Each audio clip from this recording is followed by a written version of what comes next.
Swayam Prabha. Digital India. Educated India.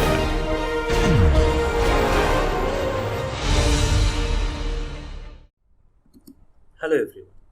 In the last class, we started our discussion about predicate logic, which we found to be an extension from propositional logic, where propositional logic has certain insufficiency to express some of the constructs or arguments or statements in English. However, we have found that with the introduction of quantifiers, functional symbols, variables and constants, we could eliminate that insufficiency in propositional logic and could encode much freely many of the statements and we call this logic as first order logic or predicate logic. To give a brief recap, we found out that there are certain quantifications and associations that we cannot express in propositional logic, and hence we started to introduce the predicate logic with new variables, constants, functional symbols, predicate symbols having Boolean truth values, connectors as well as existential and universal quantifiers. We have also seen in the previous lecture how to encode using propositional logic with the nested quantifiers and what is the meaning of for all there exists in case of multiple nestings of that. We have also seen the introduction of certain kind of functional symbols, by which in the last class we also saw that how we can encode that using the functional symbols inside the predicates. In today's class, we shall be mostly discussing about the formalisms in a more formal way, the syntax and the semantics and the rule-based deduction systems that we could invoke to derive whether a formula is valid or satisfiable. We will try to see one by one the notions and we will try to deduce through some examples that how we can derive from this predicate logic formulations. To start with, the concept of equivalence and implications, let us define that. So we say that two predicates, if you remember that the predicates have Boolean values, so we say that the predicate Px, for example, X is a passenger, X is a dancer, like that. The two predicates Px and Qx are said to be logically equivalent when for every particular value that variable can take within the universe, I can say that PA if and only if QA holds for every possible values like A, B, C, everything. So formally we write it as for all x, if x is of type P, logically equivalent to Qx. So for all values Px is logically equivalent to Qx. Similarly, we can define the implication as a predicate Px is said to logically imply another predicate Qx when for each x equal to a in the universe, PA imply QA holds. It means that for each a which the value which x the value a which x can take, whenever PA is true in that universe, I will get QA to be true as well. So therefore we formally express it as for all x, Px logically imply using a thick right arrow Qx. Okay, so here we are introducing two new notations, which is thick both side arrow to imply logical equivalence and one-sided right-sided thick arrow to say some predicate logically imply other predicate. Let us try to see some of the rules based on these new equivalence and implication constructs.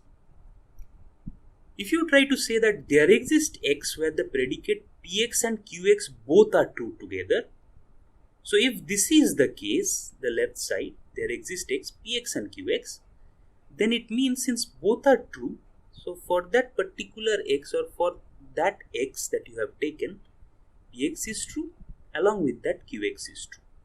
So it will automatically imply that there exists x Px and there exists x Qx. So you could distribute this there exists x into px and qx provided it is conjuncted with an and. However, the reverse side implication is not true, because you see that if I say there exists x px and there exists x qx to be true, maybe that for x equal to a the first thing is true and for x equal to b the second thing is true. Now when I try to say for a same x both should hold, it is not the case. So therefore the red thing in the second bullet that I have pointed is not implying there exists x, px and qx together. So it's an one-sided implication which holds, the other sided implication does not hold here. However, if you see there exists x, px or qx, it means that for some x, px or qx, any one of them or both may be true, which is similar as saying that there exists x px to be true or there exists x qx to be true. And see here the logical equivalence between them. So equivalence is nothing but logical implication from both sides. So if I have there exists x px or qx, then I can also conclude there exists x px or there exists x qx and vice versa. Because from the right side, it says that even if these two there exist x takes different values, but I need one of them when I make it at a or in the left side, I need one of them to be true. So if the right side is true, it will automatically imply the left side is true. Similar for the for all x with and. So this for all x can be distributed over and. It says that for all x, px and qx both are true. So to have both px and qx true for every x, then px and qx individually must be true for every x. So it is if and only if or logically imply in both directions. So it is logically equivalent that we distribute for all x over and. Coming to a last set of examples, if we try to distribute for all x over or, we may not distribute it and make it logically equivalent. However, there is one-sided implication still holds as the first two cases, as just like the first two cases. So what I say here is that for all x px or for all x qx, it means px and qx both holds for all x. So it means that if the first part holds or the second part holds. So if I make px or qx together, since first part or the second part has already holding here, so in the right side set of formula is also to be true. So whenever for all x px or for all x qx is true, then I can say for all x px or qx must be true. But now look at the reverse implication, which is shown in the last red statement. So when I say for all x px or qx, it means that for a particular x, px may be true, for another x, qx may be true. It does not guarantee that for every value of x, both px and qx should be true. To give you an example, let's say x can take the value a, b, c, d, so on. So let's say for x taking the value a, p of a is true but q of a is false. Then x is taking the value b, where p of b is false, q of b is true. So making this particular whole formula to be true. Now coming to the right formula, in the example just now I discussed, you cannot say because for all x equal to a, pa is true, x equal to b, pb is false. Therefore for all x, px is not true. And here also I get for x equal to a, that is qa is false, however x equal to b, qb is true. So therefore for all x, qx is also not true. So I got a particular valuations here where this part, the left part is true, however the right part I cannot satisfy. So this does not logically imply the right part. So therefore I can only see that there exist can be distributed over or, which can logically imply from both ends. for all can be distributed over and can logically imply from both ends. However, there exist can be distributed over and in one-sided, and also for all with respect to or in one side, not in both direction. That is why we cannot say both as logically equivalent in the first and the last cases. So let us now come to the primary semantics or fundamental syntax of the whole thing.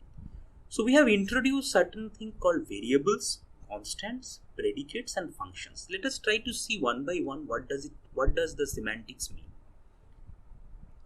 You have already noticed that if I declare a predicate like pred x comma y, for example, goes x comma y, x goes to y. So pred x comma y and associate two variables, I can have before it for all x pred xy. Now, if I do not quantify or use the quantifier for every variable, it means that I have a bound for x, but I do not have any bound for y. So x here is a bounded variable, y here is a free variable. X is bounded by immediately nested quantifier, that is for all x here, y is free. Let us come to the second example, where we say that for all x, predicate pxy, and there exists z, predicate qxyzw. Here you can see that the for all x has the scope of everything inside it. So therefore the variable x within predicate p as well as the variable x within predicate q both are bounded by the for all x, this quantifier. However, the variables y in both these predicates are still free, so as the variable w in predicate q. But the variable z in predicate q is bound by the immediately nested quantifier there exists z. So x in both predicates are bounded by for all x, z in the predicate q is bounded by there exists z, y in both predicates are free, w in the predicate q is free. Now we can also have a scenario that a variable in one predicate is bounded but in the other predicate it may be free. So let us see the last example formula that we have constructed, that for all x pxy and there exists y, there exists z, qxyzw. As you can see that both the x in predicate p as well as q are bounded by immediate nested quantifier for all x. The first predicate pxy, the variable y inside it is not bounded by anyone. However, the variable y inside the predicate qxyzw is bound by there exists y, that is its immediately nested quantifier. So as the variable z in the predicate q is also bound. And like the previous case, variable w is again free. So here we have variable x to be free for both the predicates, variable y to be free only for p predicate p but not free for predicate q, which is bound by the quantifier there exists y. Variable w for predicate q is free, variable z is bound by there exists z. So this is the concept of free and bound variables in predicate logic, and there are scopes in which these boundaries of the variables are defined, or some variables is bound within its scope. So what is the reason behind proposing such kind of a construct is that, let us take the last example. When we say there exists y, then I could take a particular y for which I could replace, let's say, y equal to p, or y equal to, let's say, y equal to m. And I could replace this y by m, but I cannot replace the y in the predicate pxy, because that y is free. When I try to bind the other y in q, it is bounded by there exists y, not the first y is bounded. So when we try to deduce or produce the deduction rule with respect to these quantifiers and try to take an instance in case of there exists y, then the scope of these variables are very much important to reason about things. So in a nutshell, what we found out in terms of the semantics, that when we move from the propositional logic to the predicate logic, we found that in propositional logic we have our propositions taking as truth or failure values, whereas in predicate logic we extended it in terms of predicate symbols taking the true or false values. Therefore, the Boolean outcome here has been dictated by the predicates. In propositions we could have constant symbols, or the constant symbols can get extended to function symbols which can produce values. So this particular extension makes us, along with the quantification obviously, makes us to a little bit higher order logic to express many things which we cannot express using propositional logic.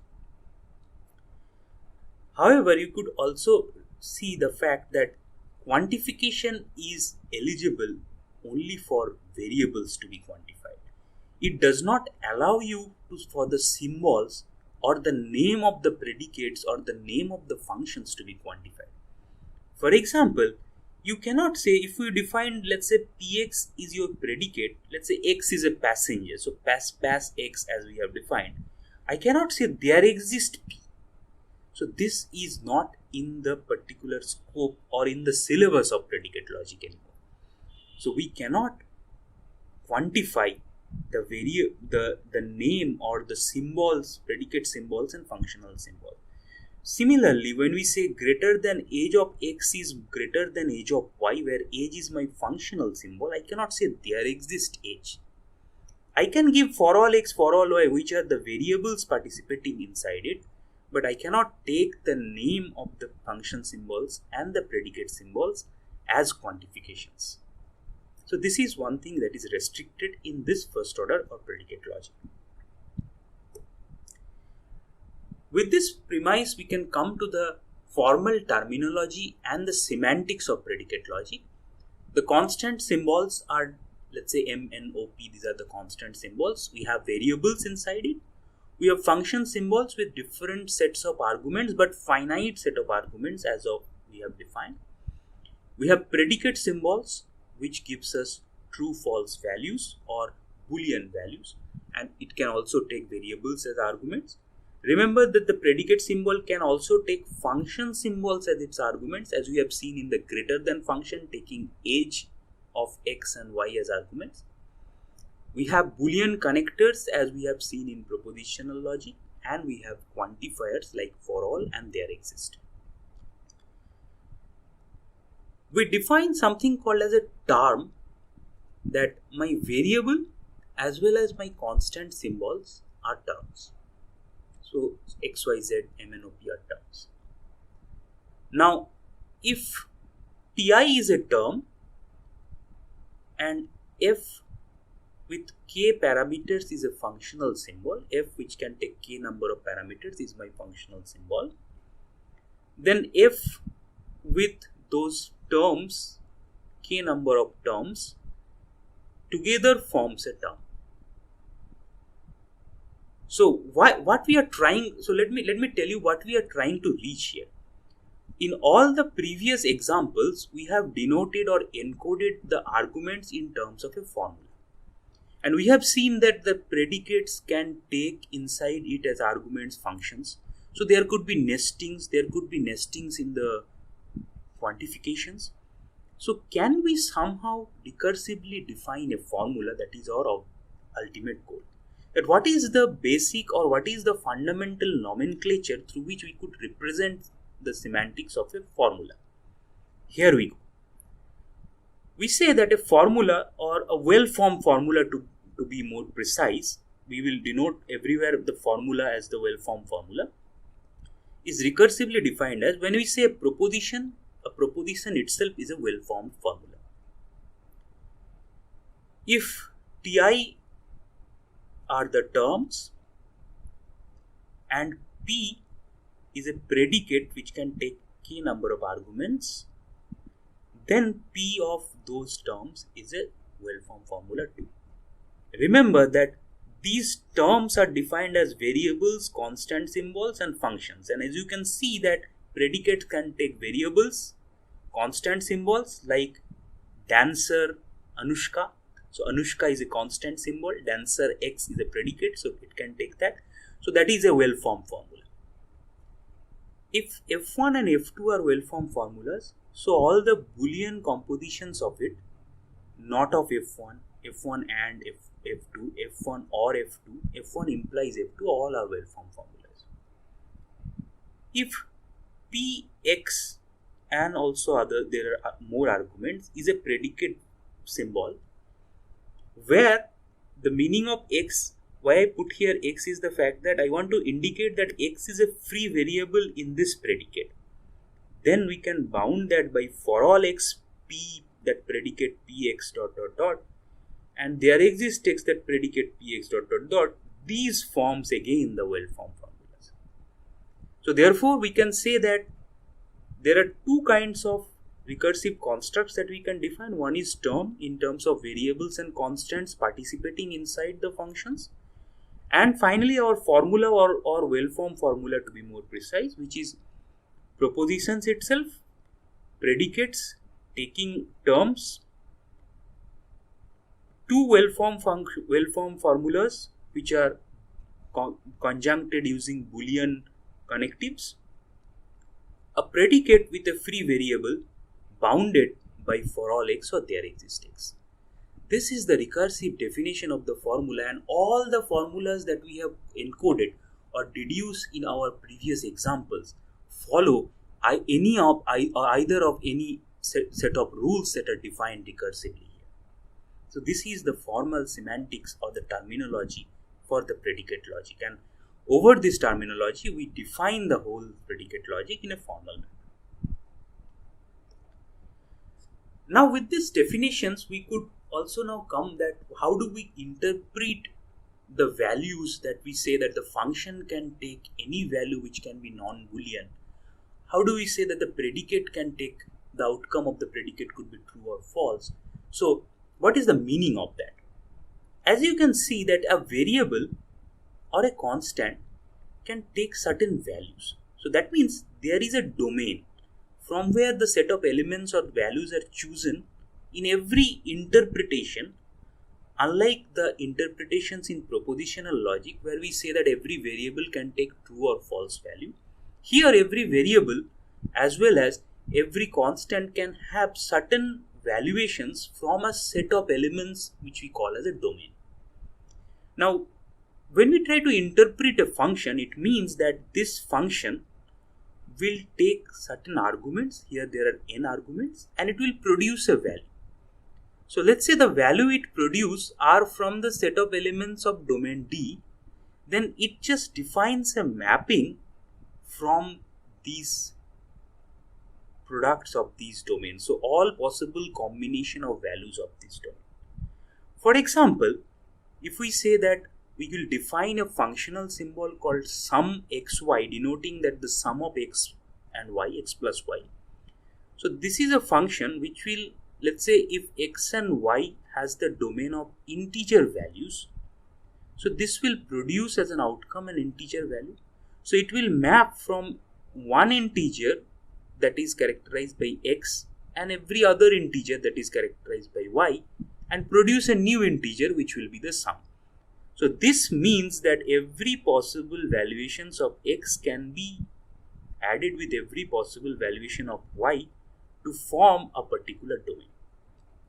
Two things to note here. One is the fact that we have the variables participating in the functions and the predicates can be from a domain. And also may be the case that the domain is infinite, as in this case for the integers, the sum of the integer, we get an integer that is also infinite. So the domain may not be always finite. So here the interpretations of the domain is not as straightforward, because in propositional logic, if we used, let's say, n propositions, then we have 2 to the power n number of possible combinations or truth table entries, which we call as interpretations. So now our question is that how can we deduce rules or formulas to derive a certain outcome where our set of values that it may take is an infinite. Similarly, in the same vein, we can declare predicates as a mapping which can take values from the domains of its arguments and map it to true or false, because predicates will outcome a Boolean value. So for example, if we say x is greater than y, it says that gtxy, it denotes it by gtxy, where x and y can be two values. It can also come as an outcome of a function, as we have seen, age of some person and age of another person. So that outcome of a function may be, let's say, sum of two values is greater than sum of other two values. So that is the outcome from domain D, which is integer. So it takes two integers and returns as a result either the first integer is greater than the second, then it returns true, or it returns false. So therefore, under such kind of a domain adaptation of we can interpret predicate functions and thereby our well-formed formulas as a whole, and can say how we will deduce it. With that, we will try to say that what are the meaning of how do we inference the outcome of a formula? What is the formal interpretation of that? This is basically the similar as we have derived in propositional logic, that we have valid, invalid and satisfiable, unsatisfiable interpretations of a formula. So here a formula is valid if it is true for all interpretations. Now interpretations here could be infinite, as I already pointed out, but we need to reason about or justify that a formula is only valid if it is true for all interpretations. A formula is invalid if it is false in at least one interpretation. That is just the negation of the valid. What we need for validity to hold is just the negation when we have invalid case. A formula is satisfiable whenever it is true under at least one interpretation. A formula is unsatisfiable if it is false for every interpretations that we can perceive. So these are the sets of interpretation and inferencing rules over the terminologies that we have defined. Let us now try to deduce over some examples using this kind of interpretations and rules. We will first try to see few examples where we will apply some deduction rules as we have done in propositional logic, but here in a different sense because the domain could be infinite here. So we will try to see how we could conclude. So if you remember our first example in this predicate logic class, we say that wherever Ankush goes, so his pet dog also goes there. Ankush goes to school, you have to conclude that the dog also goes to school. So your query here is F1 and F2 implies G, this particular formula is valid or not. Here you can see I have a variable x which says for all x, wherever Ankush goes, so does the dog. Now let's say the domain of variable x, that is the possible element of domain D that the x can take, maybe school, ground or playground, library, etc. That means the places where a person can go are the domain that x represent. So here, since the formula 1 says that for all x, so Ankush can go to anywhere in this domain. So I can take x equal to school and replace in this formula F1, then also this formula should remain true. So when I replace it, it becomes F1 dash, it says goes Ankush school, imply goes dog school, which means that if Ankush goes to school, then his pet dog also goes to school. It is indeed an obvious implication from the previous one because previous one is unrestricted. It says everywhere Ankush can go. Now this eases our job a little bit because now along with these two F1 dash and F2, I can easily imply G because now I could see that these formula are just treated as propositional logic formula where I could directly apply the certain kind of modus ponens or modus tollens, all the laws of basic propositions or Boolean combinations and to deduce a goal. it says goes Anku school imply goes dog school. Goes Anku school is true. So therefore applying modus ponens, we get goes dog to school is true. So therefore dog to school is our outcome, which is our G. So therefore it implies finally that F1 and F2 is G, because F1 is much relaxed. It says for all X Anku's X. But we have taken one particular instance, that is school, and it satisfies our particular query. So it is indeed, we can say that F1 and F2 is implying G to be valid.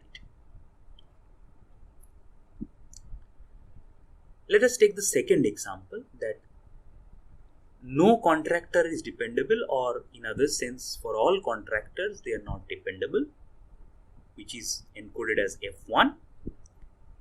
Some engineers are contractors, which is encoded as F2. So there exists X, which is an engineer as well as contractor. Then I have to deduce, or I have to finally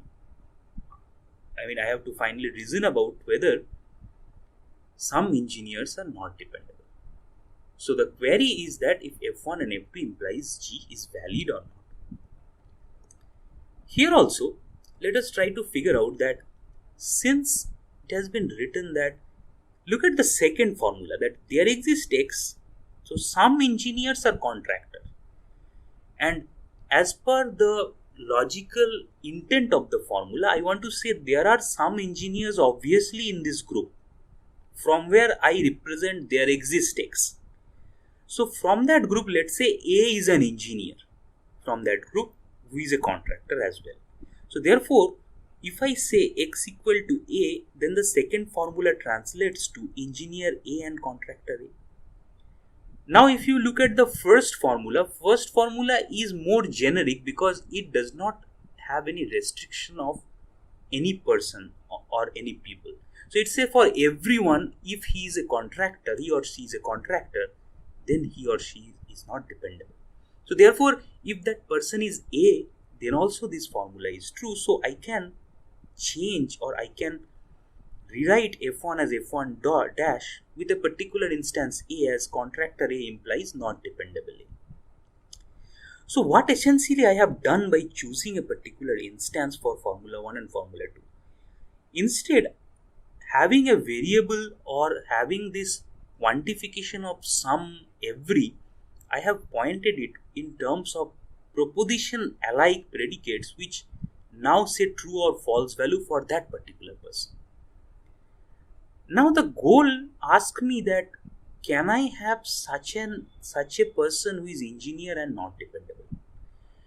Now if I can prove that for A this goal happens, then I am done, because I need only one person such that this goal engineer X and not dependable X to be true. There exists X, so at least one person should be there. So from the F1 dash and F2 dash that I just make out, if I can prove engineer A and not dependable A, then my job is done. If we have understood this particular extension of deduction, then the rest thing is very straightforward, because now we want to reason about whether F1 dash and F2 dash together implies G dash or not. It is indeed the case, because if you take F1 dash and F2 dash, it says contractor A implies not dependable A, and it says A is engineer as well as contractor. Therefore, in the first formula, this left side part is true. So it will imply obviously true modus ponens that not dependable A is true. Now if you take this not dependable A along with F2 dash, which says engineer A and contractor A as well as not dependable A, so obviously engineer A and not dependable A should be true. So therefore I got a person A where this formula holds, which means that there exists X, engineer X and not dependable X holds. So from F1 and F2 I could derive G, and hence F1 and F2 implies G. This whole formula is valid.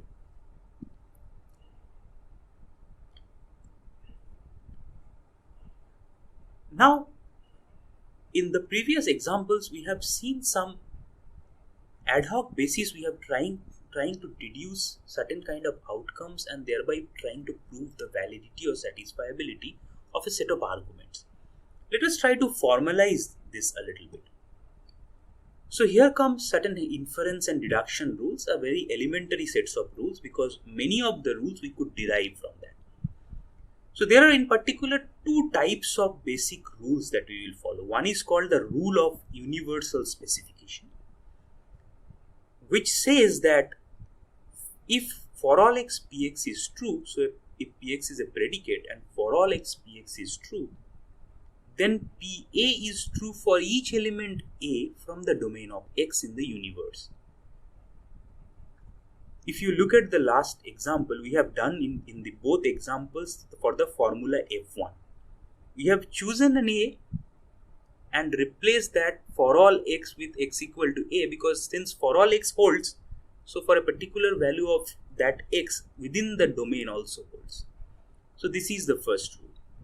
The second rule is also says that if there exists X is true, then PA is true for at least one element A for the domain of X, which we use in the later case, that is in example 2, when we encoded F2 with X equal to A. So there exists some A where this holds, we can argue. Whereas for an arbitrarily chosen X, we can argue that the first thing is valid. So therefore using these base two rules, we can have certain derived rules as well. So you can see that if I have for all x, predicate px imply predicate qx, and I say that predicate p holds over a, so pa is true. Since for all x is nesting this, so that means for the value x equal to a, this whole thing should be true. So for the value x equal to a, if I substitute here, so PA should imply QA. Along with the PA with that, we can apply modus ponens and can derive QA. The second propositions, the second sets of arguments says that for all x, PX implies QX, and I say not QA. If x is A is from the domain of X, then for all x, if you substitute here by A, so PA implies QA should be valid. And once this is valid and we have not of QA, then obviously using modus tollens, we can say that not of PA is true. So these are set of derived rules which comes from the basic formulations of universal specification. Here if I say for all x, PX or QX implies not of Rx. So if I say RA, where A belongs to the domain of X, what does it mean? That since for all X this above formula is true, so if I say R of A, that means if R of A happens, so not of R of A is false. So to have the above formula as a whole to be true, I need PA or QA must be false. So since PA or QA must be false, therefore not PA as well as not QA should be true, so it implies not PA. So this is just the derived rules which we could reason about manually by ourselves, but the fundamental principle remains here that if for all x is true, then for each element from the domain of X I could substitute here and could eliminate the universal specification, universal quantifier. The rule of universal generalization says that if for all x px is true, then pc is true for an arbitrarily chosen c from the domain X. This is just like saying that X can take certain values from a set of domains, where C can be any value. C can be capital A, C can be capital B, where A, B, C, let's say these are in the domain of X. So when we say that, if we can take arbitrarily chosen value, then we can eliminate this universal quantifier provided that your C is an arbitrary entity from that domain. Let us try to reason about how it simplifies or derives the other rules. Our basic goal is to have such kind of a base rule is that if we can eliminate the universal or existential quantifier, then it just acts like propositional logic, because we have predicates and Boolean connectors over the predicates to define the predicate logic. Now if we eliminate the universal and existential quantifier, it just become a set of Boolean rules or propositional rules that we have to reason about. That's why in the previous case we can use modus ponens and modus tollens. This case also we will see how we can use universal syllogism. It says for all x, px imply qx, for all x, qx imply rx. So therefore, if I could substitute for any arbitrarily chosen c, that c could be anything in the domain of x. I could say pc implies qc, as well as for any arbitrarily chosen c from the domain of x, I could also say qc implies rc. Now you see that if whenever I eliminated this universal quantification, then pc implies qc and qc implies rc together say me that for an arbitrarily chosen c, I can say pc implies rc, which is universal syllogism in propositional sense. So for an arbitrarily chosen c, if this pc implies rc holds, so I can take back again, put back the universal quantifier and say for all x, px implies rx holds. Similarly, in this case, we can say that for all x, we have px or qx, and we also say for all x, we have not px and qx implies rx. So how can we reason about that? What happens if for all x not rx happens? So let us take x as arbitrarily chosen element c from domain D. So therefore the second formula for all x not px and qx implies rx translates to not pc and qc implies rc. So when I say that not rc is valid, therefore this antecedent, the part before the implication, should be false, which means px or not qx to be true, applying De Morgan's law with having the false outcome from this negation of the whole thing. Applying De Morgan, we get px or not qx. Now the first premise says as px or qx. Here we are getting px or not qx. So rather pc or not qc if we arbitrarily choose c and eliminate the existential quantifier. So it says not rc implies pc for arbitrarily chosen c. So we can again put back the universal quantifier and get this result. This way I have shown you very few sets of derived rules, but as per the statements and the arguments that you construct, you can already formulate such kind of derived rules, or you can formulate new derived rules from these basic premises, that is universal specification and universal generalization, to eliminate the quantifiers and to bring it back depending upon the final arbitrarily chosen or existential entity wise, and can get the final results and or the deduction rules. So this is in a nutshell how we go about the deducing the predicate logic formulas in a formal way. So we will try to see more of these in tutorials, and we will try to derive certain kind of objectives from a set of arguments. Having said all of this, predicate logic is not flawless as well. So as we have already discussed about the insufficiency of propositional logic, so predicate logic is also not sufficient to express everything in this world.